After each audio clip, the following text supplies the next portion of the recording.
Welcome. If you want to get iOS launcher on your Motorola Moto G5S, at first you have to go for the Play Store, tap on search pool, type iOS launcher, and get this application from Lutin developer.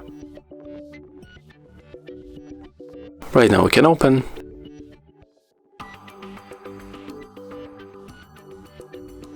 Accept permissions, then click on the home button, select iOS launcher and click always.